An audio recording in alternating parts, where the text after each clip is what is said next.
Media మిత్రులందరికీ కూడా good morning, నమస్కారం.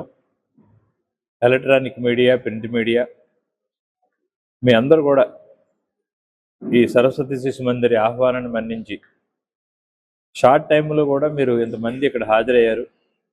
మీ అందరికీ పేరు పేరున కృతజ్ఞతలు తెలియజేసుకుంటా ఉన్నాం. ఈ యొక్క సరస్వతి శిశు మందిరు చాలా సంవత్సరాల నుంచి ఇక్కడ ఉంది, మీ అందరికీ తెలుసు. ఈ మధ్యన ఈ 3-4 సంవత్సరాల నుంచి, గత 5 ఏళ్ళ నుంచి కూడా ఇది రోజు రోజుకి ఇది కొంచెం దినదిన ప్రవర్ధమానంగా ఇది ఎదుగుతూ ఉంది. దీనికి కారణం మహానుభావులు కొంతమంది దాతలు ఈ యొక్క స్కూల్ని అడాప్ట్ చేసుకుని ఈ స్కూల్లో చదువుతున్న పిల్లల కోసం, వాళ్ళ భవిష్యత్తు కోసం, వాళ్ళని భావి భారత పౌరులుగా, గొప్ప నీతివంతమైన పౌరులుగా తయారు చేయడం కోసం అనేకమైన జాగ్రత్తలు తీసుకుంటూ ఉన్నారు. సుమారు 160 మంది పిల్లలు ఇక్కడ ఉన్నారు. 1 to 10th క్లాస్ వరకు చదువుతూ ఉన్నారు. ఇందులో 90% ట్రైబల్ పిల్లలే ఉన్నారు. ఎక్కడో లోపల మారుమూల గ్రామాల్లో ఉన్న పిల్లలందరినీ మేము కలెక్ట్ చేసి ఇక్కడ పెట్టి చేస్తూ ఉన్నాం. దానికోసం ఈ మధ్యని మనకి గత 3 ఏళ్ళ నుంచి దయాకర్ గారని S2 టెక్ కంపెనీ అధినేత, అమెరికాలో ఉంటారు ఆయన ఈ స్కూల్ని గుర్తించి వాళ్ళ మిత్రులు ఒక ఆయన చెరలో ఉంటే వారు వచ్చి మమ్మల్ని అందరినీ సంప్రదిస్తే ఇక్కడున్న ఇబ్బందులు, ఇక్కడున్న పిల్లల పరిస్థితులు మేమన్నీ వారికి వివరించడం జరిగితే వారు దీన్ని ప్రత్యేకంగా ఈ పాఠశాలని అభివృద్ధి చేయాలా, ఈ పాఠశాలలో కనీసం 150 నుంచి 200 మంది పిల్లలు ఉండాలి. ఇక్కడ ఈ పిల్లలకి చదువుకోవడానికి, భోజనానికి కావాల్సిన వసతులన్నీ మంచిగా మనం చూడాలి. అవసరమైతే ఇక్కడ 10th అయిపోయిన తర్వాత చదివిన వాళ్ళని అందరినీ ఇంటర్మీడియట్లో హైదరాబాద్లో ఎక్కడైనా ఫ్రీ ఎడ్యుకేషన్ ఇవ్వాలి.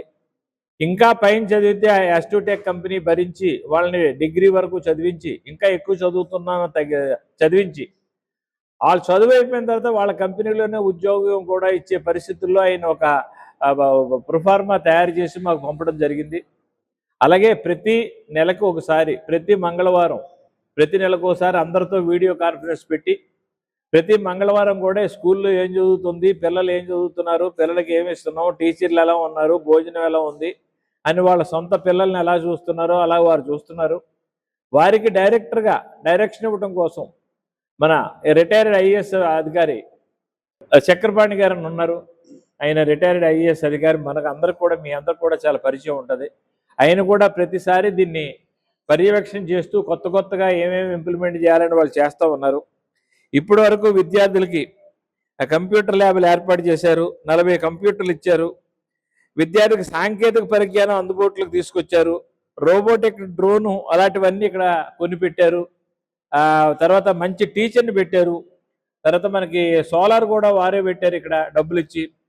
తర్వాత అన్నిటికంటే ముఖ్యమైనది ఏంటంటే ఇక్కడ 9 ఆవుల్ని ఈ మధ్యనే కొన్నాం మేము వారి ద్వారా. 9 ఆవులు, సుమారు ఆవులు అక్కడ వేసిన షెడ్ కానీ మీరు ఒకసారి పరిశీలించి చూసే ఉంటారు. ఆ షెడ్ కానీ అవన్నీ సుమారు 40 లక్షల రూపాయలు ఖర్చు పెట్టి ఆయన తయారు చేశారు. దానికోసం ఎలాంటిగా ఆ ఇల్లు వాటికి కట్టాలి, ఎలా ఉండాలి అనే స్పెషలిస్ట్ ఒక ఆయన రవి గారు అని ఉంటే ఆయన్ని హైదరాబాద్ని తీసుకొచ్చి ఆయన ద్వారా అవి ఉండే నివాసం అంతా తయారు చేయడం జరిగింది. ఈ 9 ఆవులు రోజుకి 60 నుంచి 70 లీటర్లు పాలు ఇస్తూ ఉన్నాయి. ఆ పాలన్నీ కూడా ఇదే పిల్లలకు పోయాలని, ఇంకా పాలు మిగిలితే పెరిగి చేసి ఆ పిల్లలకే పోయాలని, ఆ ఆవు పాలు తాగిన పిల్లలు ఎంతో షార్ప్గా వాళ్ళు అర్థం చేసుకుంటారు. జనరల్గా ట్రైబల్ పిల్లలందరూ చాలా షార్ప్గా ఉంటారు. దాంతోపాటు ఈ పాలు కూడా వాళ్ళకి ఇచ్చి మంచి పోషకాహారం పెడితే వాళ్ళు గొప్ప పౌరులుగా అయ్యే అవకాశాలు ఎక్కువ ఉంటాయనే ఉద్దేశంతో ఈ కార్యక్రమం ఆయన చేశారు. సుమారు 40 లక్షల రూపాయలు ఖర్చు పెట్టారు. అలాగే మీకు ఈ సోలారు కూడా ఆయనే చేశారు. ఈ రోజు ఆ గోశాల తప్ప ఆ గోశాలతో కలిపి చేసిన కార్యక్రమాలన్నీ కూడా ఆయన S2 టెక్ అధినేత వారే ఈ కార్యక్రమాలన్నిటికీ కొన్ని కోట్ల రూపాయలు ఆయన ఖర్చు పెట్టారు. ఇవన్నీ సరస్వతి శిశు మందిర్ మేము ఇక్కడ ఉన్న వాళ్ళమే కాదు, సరస్వతి శిశు మందిర్ పైన అనేకమైన అంచెలంచెలుగా పెద్ద వాళ్ళందరూ ఉన్నారు. అందరి పర్యవేక్షణలో ఇవి జరుగుతూ ఉన్నాయి. అందుకని ఇక్కడ చదువుకున్న పిల్లలు కొంచెం విద్యాబుద్ధులు మంచిగా నేర్చుకుంటారు, మంచి డిసిప్లిన్గా తయారవుతారు, డిసిప్లిన్గా తయారు చేయాలని వారి సంకల్పం. దానికి అనుగుణంగా మేము లోకల్గా ఉండి కొంత వాళ్ళకి చేదోడు వాదోడుగా ఉంటుంది తప్ప మేము చేసేది ఏం లేదు. ఇందులో ముఖ్యంగా ఆయన ఉద్దేశం ఏంటంటే కనీసం 1 సంవత్సరం 2 ఏళ్ళు పోయేసరికి ప్రెసిడెంట్ ఆఫ్ ఇండియాని ఇక్కడ తీసుకురావాలనే ఒక సంకల్పం ఉంది. అది కంపల్సరీ అది సక్సెస్ అవుతుందని మేము ఆశిస్తున్నాం. అలాంటి ఫెసిలిటీస్ అన్ని తయారు చేస్తున్నాం. ప్రతి సంవత్సరం ప్రతి నెల కొత్త కొత్త కార్యక్రమాలు చేస్తూ ఉన్నాం. ఇందులో ఐటీసీ నుంచి కూడా ఈ మధ్యన చెంగలరావు గారు వాళ్ళు ఒక 90 బల్లలు 90 కుర్చీలు కూడా పిల్లలకి ఇచ్చారు, బ్రహ్మాండమైనవి. మీరు వెనకాల కూర్చున్నారు, వెనకాల కూర్చున్న బెంచీలు అవి ఉన్నాయి చూడండి కొత్తవి. అలాగే మీకు అక్కడ ఇప్పుడు ఇప్పుడు మీరు కొత్త బిల్డింగ్ చూశారు. శ్రీకాంత్ గారని ఆయన కూడా డాక్టర్ గారు, ఆయన 60 లక్షల రూపాయలు పెట్టి డిజిటల్ క్లాస్ రూమ్స్ పిల్లలకు కట్టిస్తూ ఉన్నారు. దానికి కావాల్సిన అన్ని ఎక్విప్మెంట్ ఇంక్లూడింగ్ ఫర్నిచర్తో సహా అన్ని ఎక్విప్మెంట్ వాళ్ళు ఇస్తూ ఉన్నారు. కొంత ఆర్థికంగా కూడా సపోర్ట్ చేసి పిల్లల ఎదుగుదల కోసం వాళ్ళు కూడా ఎప్పటికప్పుడు మానిటర్ చేస్తూ ఉన్నారు. ఇది ప్రతి విషయం మీకు చెప్పాలంటే మీకు సమయం చాలా గొప్పది కనుక మేము షార్ట్ కట్లో మీకు అందిస్తూ ఉన్నాం. మిగతాది మీరు అనలైజ్ చేసుకుంటారని. ముఖ్యంగా ఏంటి, ఇక్కడ ఉన్న టీచర్లు కానీ మేము లేకపోతే కమిటీ కానీ మేమందరం కూడా మేమేం చేసేది లేదు, వాళ్ళు చేస్తున్న దాన్ని సక్రమ మార్గంలో జరగడానికి అవకాశం ఉండే విధంగా మేము ప్రయత్నం చేస్తూ ఉన్నాం. మంచి 14-15 మంది టీచర్లు ఉన్నారు. ఇంతకుముందు 5,000 6,000 జీతం ఉండేది, ఇప్పుడు 12,000 13,000 14,000 ఇస్తున్నాం. ఈ అభినయ్ అని అమ్మాయి ఉంది, అమ్మాయికి 25,000 జీతం వాళ్ళే ఇస్తున్నారు. ఇవిడికి కంప్యూటర్ నాలెడ్జ్ కానీ రోబోటెక్ కానీ పిల్లలకి ఫోటోలు తీయటం కానీ లేకపోతే బొమ్మలు వేయటం కానీ కొత్త టెక్నాలజీ కానీ కంప్యూటర్లో ఎలాగ తెలుగు నుంచి ట్రాన్స్లేషన్ చేయటం ఎలాగా కొత్తగా చదువు గురించి సంబంధించిన విషయాలు నేర్చుకోవటం ఎలాగా అన్ని కూడా పిల్లలకి నేర్పే అమ్మాయిని సెలెక్ట్ చేసి ఇక్కడ నెలకు 10,000 రూపాయలు వాళ్ళే జీతం ఇచ్చి పెట్టారు. ఇవన్నీ కూడా మీ అందరి దృష్టికి ఎందుకు తీసుకొస్తున్నామంటే ఇది భద్రాచలం రాముల వారి పాదాల చెంత మనం అందరం ఉన్నాం.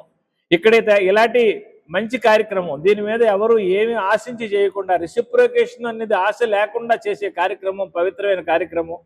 ఇక్కడ మన అందరికీ తెలుసు, మన పిల్లలే కాదు ట్రైబుల్కి సంబంధించిన పిల్లలు ఒక గొప్ప అనుకోమైన మెలకువలు ఉన్నాయి. వాళ్ళు ఒకసారి చూస్తే పెట్టేస్తారు. అలాగే ఇక్కడ చదువుతున్న పిల్లలు చాలా షార్ప్గా ఉన్నారు. ఎంతమంది ఏమవుతారో మాకు తెలియదు, కానీ అనేకమైన సదుపాయాలు దీనికోసం కలగజేసి ఆవులు ఇక్కడ పెట్టడమే కాదు, ఆవులకు 3 మనుషులు కూడా జీతం ఇచ్చేయని పెడతా ఉన్నారు. బీహార్ నుంచి తీసుకొచ్చాం 3 వాళ్ళే రవి గారని దానికి సంబంధించిన వాళ్ళందరూ మానిటర్ చేస్తున్నారు. నిష్ఠాతులు ఎవరు ఉన్నారో వాళ్ళు మానిటర్ చేస్తూ ఉన్నారు. వాటిలో ఆరోగ్యం కూడా చూస్తున్నాము. వాళ్ళు పాలు కూడా ఎలాగిస్తున్నారు, ఎన్ని సంవత్సరాలు వస్తుందని. సుమారు 5 ఏళ్ళ వరకు కూడా రోజుకి 60-70 లీటర్ల పాలు సరస్వతి శిశు మందిర్లో ఉత్పత్తి అయ్యే విధంగా ప్లాన్ చేయడం జరిగింది. ఈ పాలన్నీ ఆ పిల్లలకే ఇవ్వాలని. మీరు కావాలంటే ఏ స్టేట్లో చూడండి, ఎక్కడైనా చూడండి, ప్రభుత్వ పాఠశాలలు కానీ ప్రైవేటు పాఠశాలలో కానీ ఒక ఆవులు పెంచి ఒక గోశాల పెట్టి ఆ పాలు ఆ పిల్లలకు పోసే సంస్కృతి ఎక్కడా లేదు. మొట్టమొదటిసారిగా మన ఊరిలో మన భద్రాచలంలో రాముల వారి చెంత మనందరం నివసించి ఈ ప్రదేశంలో అటువంటి పవిత్రమైన కార్యక్రమం పాలు పిల్లలకి ఆవు పాలు పిల్లలకు పోసే కార్యక్రమం. అందులో A2 క్లాస్ పాలట అవి గిరిగా ఆవుల పాలు, అవి మామూలు ఆవుల పాలు కంటే చాలా గొప్పవి, మంచి స్ట్రెంగ్త్ ఇస్తాయనివి అందరూ చెప్తా ఉన్నారు. అలాంటి తల్లి పాలను మరిపించే విధంగా అలాంటి కార్యక్రమం ఇక్కడ చేస్తున్నామంటే పిల్లలు భోజనం కోసం వాళ్ళ ఆరోగ్యం కోసం ఎంత జాగ్రత్తలు తీసుకుంటా ఉంటే వాళ్ళ చదువు కోసం ఇంకెంత జాగ్రత్తలు తీసుకుంటామో మీరు అర్థం చేసుకుంటారని ఈ సందర్భంగా మనవి చేస్తూ, వేరే ఉద్దేశం లేదండి. మిమ్మల్ని అందరినీ ఆహ్వానించడానికి ఒకటే కారణం, ఇది చదువు ఎవరికి చెప్పినా అది చాలా ఉత్తమమైంది అన్నిటికంటే. అలాంటి చదువు ఏమీ ఆశించకుండా ఇంతమంది పెద్దలు ఎక్కడెక్కడో ఉండి వాళ్ళకి అనేకమైన కారణాలు ఉండొచ్చు, అనేకమైన పరిస్థితులు ఉండొచ్చు, వాళ్ళకి ఏవో ట్రస్టులు ఉండొచ్చు, ఇంకోటి ఉండొచ్చు, కానీ దీన్నే అడాప్ట్ చేసుకుని దీనికే చేయటం మన అదృష్టంగా మేము భావిస్తూ వాళ్ళు ఎప్పుడైనా భద్రాచలం వచ్చినా మేము దగ్గరుండి వాళ్ళకి కావాల్సిన ఏర్పాట్లు మా చేతనేంత వరకు చేస్తూ ఉన్నాం. ఇలాంటిది మీ దృష్టిలో పెడితే పెద్ద వాళ్ళందరూ మీరందరూ వచ్చారు, మీ దృష్టిలో పెడితే కొంచెం ప్రజలకి ప్రపంచానికి తెలుస్తుంది ఇలాంటి కార్యక్రమం జరుగుతుందని. మీ దృష్టికి తీసుకురావడం కోసమే దీన్ని ఈరోజు సమావేశం ఏర్పాటు చేసి మీ అందరికీ పేరున మనవి చేయడం జరిగింది. మీకు ఏమైనా దీని మీద మీకు ఏమైనా మెసేజ్ కావాలన్నా ఇంపార్టెంట్ క్వశ్చన్స్ ఏమున్నా అందరూ ఉన్నాం.